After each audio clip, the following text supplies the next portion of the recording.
Siapa intelijen pertama wanita? Kalau intelijen pertama laki-laki itu saudaranya Yusuf. Namanya ketika Nabi Yakub mengatakan, "Fatahassasu Yusuf, pergi kau cari tahu Yusuf di Mesir." Inilah berperan sebagai intelijennya keluarga Nabi Yakub alaihissalam. Kalau intelijen perempuan paling sukses. Assalamualaikum warahmatullahi wabarakatuh. Alhamdulillahirabbil alamin, al-qail fi kitabihil karim, wa kullan naqussu 'alaika min anba'ir rusul ma nusabbitu bihi fuadak. Wassalatu wassalamu ala asyrafil anbiya'i wal mursalin Sayyidina Muhammad al-qail, nahnu awla bi Musa minkum, atau kama qala Rasulullah sallallahu alaihi wasallam. Allahumma zayyinna bi zinatil iman waj'alna hudatan muhtadin. Rabbi adkhilni mudkhala sidq wa akhrijni mukhraja sidq waj'al li min ladunka sultanan nasira. Allahumma amin. Alhamdulillah, kita memuji Allah Subhanahu wa taala. Sebelumnya saya mengucapkan dengan yang kami hormati pejabat utama jajaran Polda Sulawesi Selatan, seluruh jamaah salat duhur yang kita saling mendoakan semoga dirahmati dan diberkahi Allah Subhanahu wa taala. Alhamdulillah, kita memuji Allah Subhanahu wa taala sebab Dia Allah yang mengisahkan sosok-sosok inspirasi di dalam Al-Quran, yang menjadi inspirasi bagi kita di bulan Muharram ini adalah Nabi Musa alaihissalam. Karena itu kami mengangkat tema tentang bulan Muharram dan kisah Nabi Musa. Karena di dalam Islam, dalam kalender Islam ada sosok-sosok tertentu diingat. Kalau di bulan Zulqa'dah, Zulhijjah, yang diingat itu adalah Nabi Ibrahim alaihissalam. Karena ada tata cara ibadah diinisiasi oleh Nabi Ibrahim alaihissalam, yaitu ibadah kurban dan ibadah haji. Kalau Rabiul Awal diingat sosok Nabi Muhammad sallallahu alaihi wasallam, karena disitulah diceritakan bagaimana beliau dilahirkan di bulan Rabiul Awal. Tapi secara khusus Nabi Musa alaihissalam, dia diingat dan Nabi mengingatnya ketika datang bulan Muharram. Waktu Nabi berhijrah dari Mekah ke Madinah, beliau menjumpai sekelompok orang berpuasa, dan hadisnya ini sangat populer. Ditanyalah mereka, apa yang kalian perbuat? Dia mengatakan, kami berpuasa. Kenapa bisa? Dia mengatakan, hadza yaumu azharallahu Musa wa bani Israil min Fir'aun. Inilah hari diselamatkannya Musa dan Bani Israel dari Fir'aun. Ada yang menarik dari Nabi Musa alaihissalam berkaitan ilmu kepolisian. Kebetulan saya penelitian disertasi saya itu judulnya Polri, strategis, dan sudah menjadi buku umum. Alhamdulillah Bapak Kapolda kita Irjen Pol Andi Rian Erjayadi SIK MA memberi kata sambutan cetakan kedua. Dan kami ingin mengangkat ini, Al-Quran tidak mengabaikan ilmu kepolisian. Ilmu kepolisian apa yang ada di dalam kisah hidupnya Nabi Musa? Pertama, ilmu intelijen. Ilmu intelijen, telik sandi atau mata-mata. Di mana itu? Ketika Nabi Musa lahir, ibunya khawatir akan dibunuh.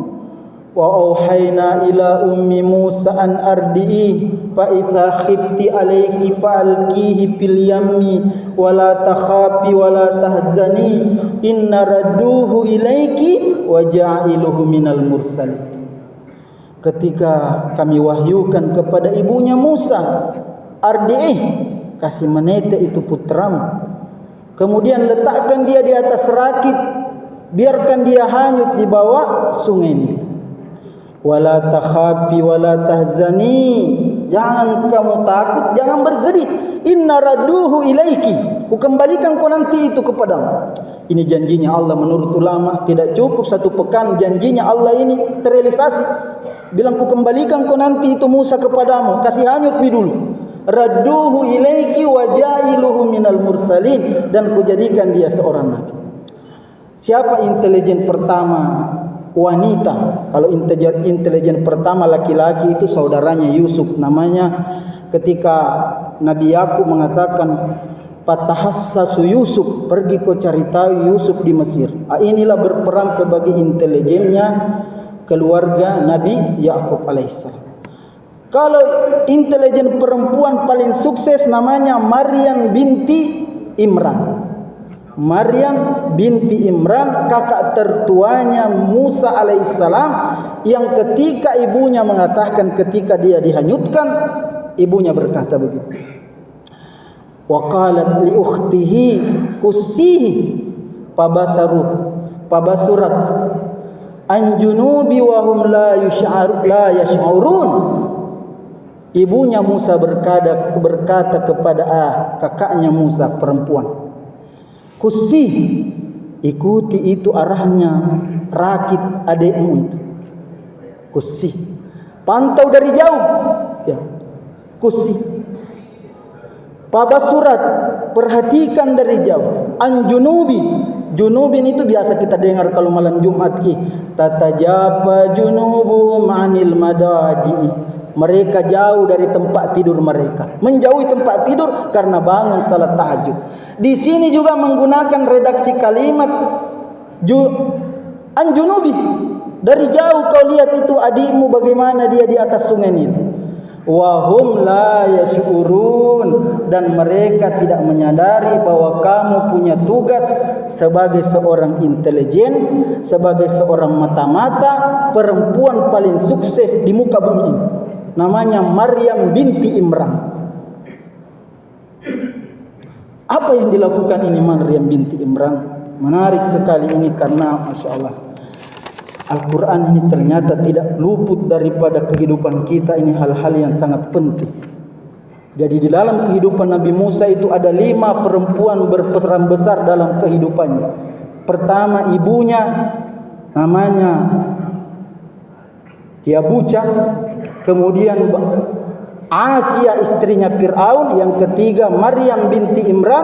Dan yang keempat adalah istrinya Musa ketika dia pergi merantau ke Madian, ketemu perempuan dan dia dinikahi. Ini 4. Dan yang kita bicarakan sekarang adalah Maryam binti Imran, kakaknya Musa yang mengambil peran sebagai intelijen. Jadi dia lihat adiknya diambil oleh Asia, maka dia mengendap-endap. Ulama mentafsirkan ini. Jadi seorang intelijen itu mengendalikan perasaannya, mengendalikan jiwanya. Dari misi yang dia diberikan kepadanya, tidak membocorkan identitasnya. Kalau ketika dia bocorkan, maka selesailah ini persoalan.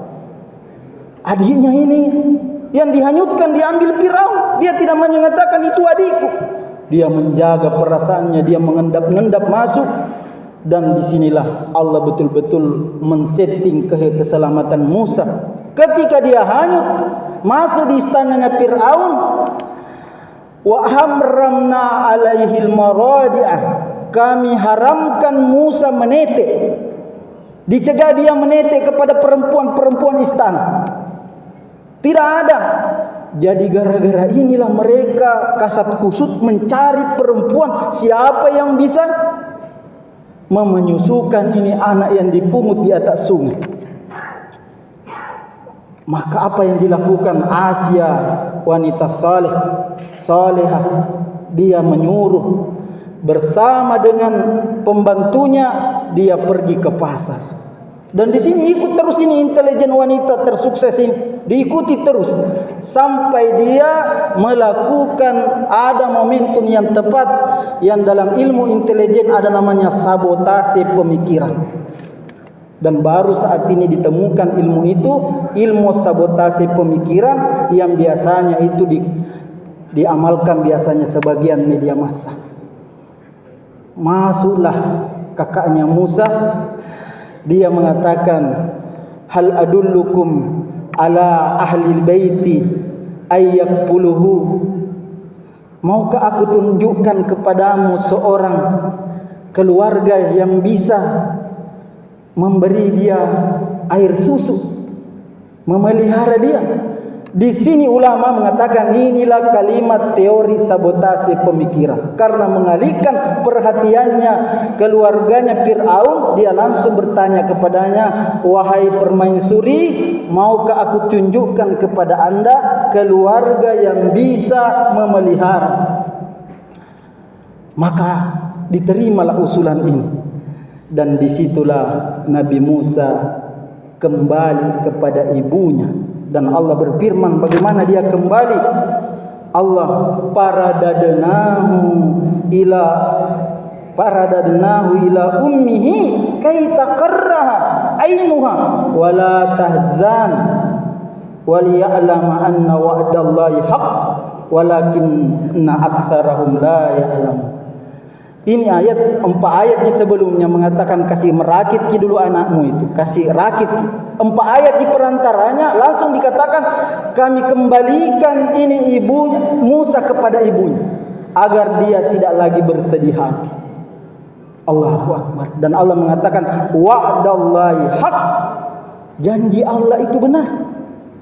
Makanya ini yang mesti kita bangun di dalam kehidupan, keyakinan kepada Allah bahwa janjinya kepada orang-orang yang beriman benar, dan itu direalisasi tidak 1 hari, tidak 1 bulan, tidak 1 tahun. Itu hari juga menurut ulama 1 hari jika itu berselang-seling dirakitkan.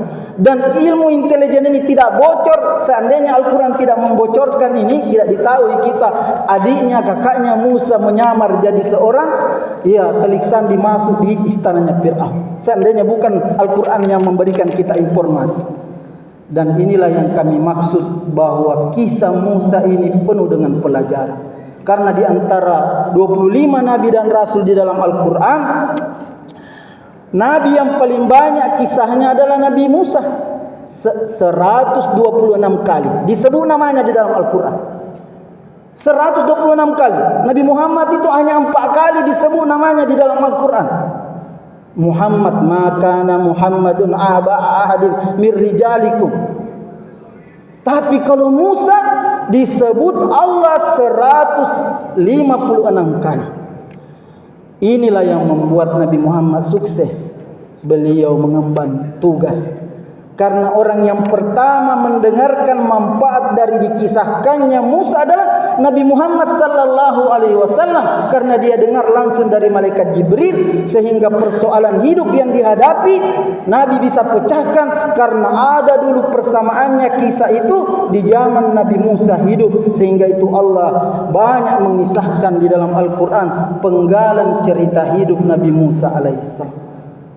Jadi ini yang pertama, ilmu intelijen yang dimuat dalam kisah Al-Quran tentang Nabi Musa alaihissalam. Yang terakhir, ilmu yang diambil dari kisah Nabi Musa, ilmu reserse. Dan itu lengkap.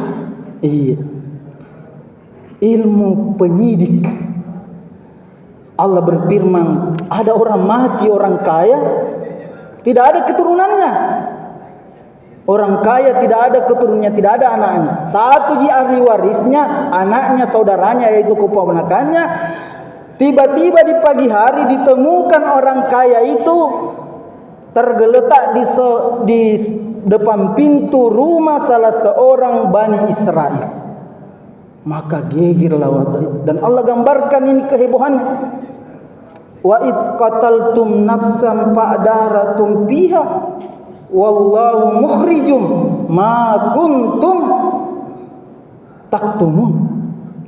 Dan ingatlah ketika ada orang yang dibunuh di antara kalian dan kamu saling tuduh, pak daratun di situ tuduh menuduh kamu yang kamu Dan disinilah Nabi Musa mengambil tugas sebagai seorang penyidik, seorang yang mengungkap perbuatan pidana yang mana menjadi asbab surah itu disebut sebagai Al-Baqarah, surah sapi betina, ketika Nabi Musa meminta kepada kaumnya untuk menyembelih seekor sapi.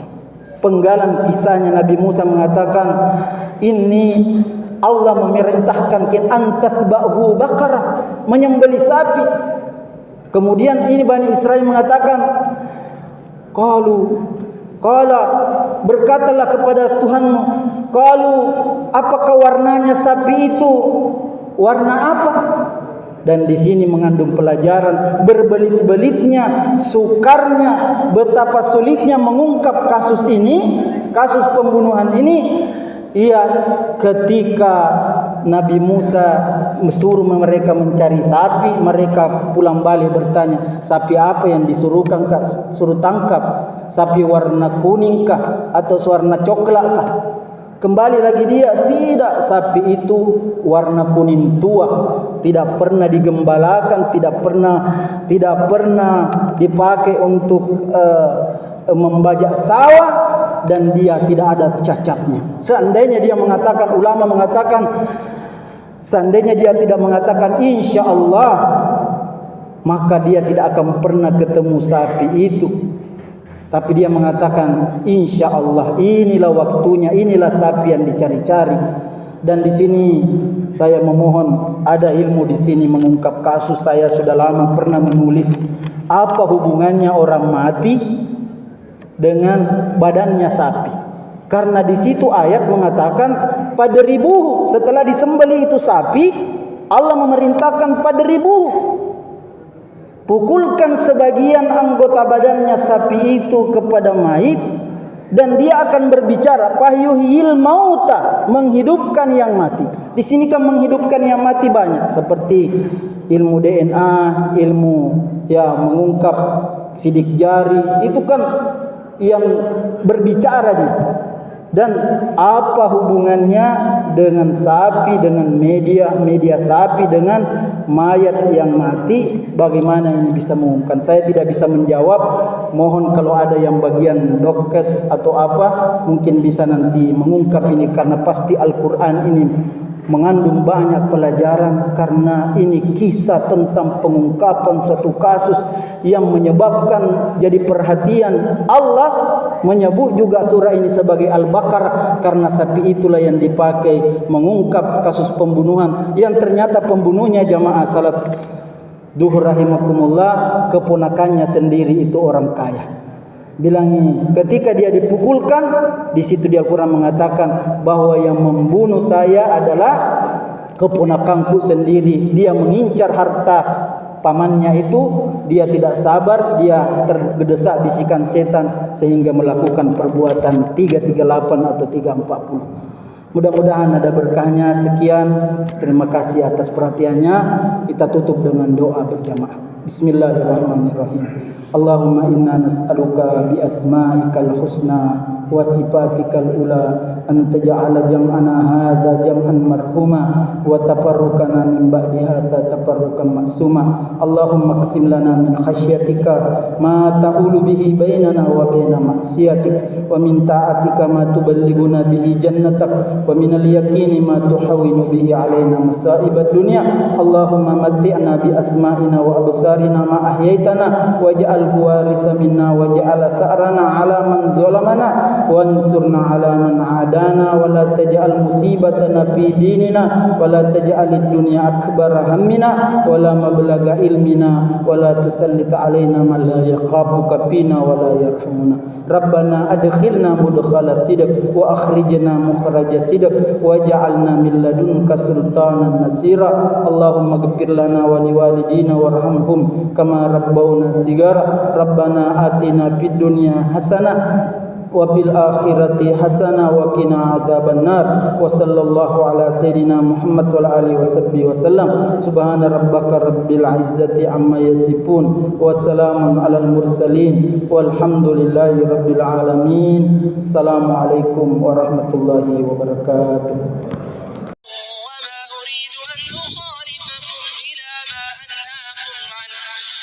أريد إلا الإصلاح ما استطعت وما توفيقي إلا بالله عليه توكلت وإليه أنيب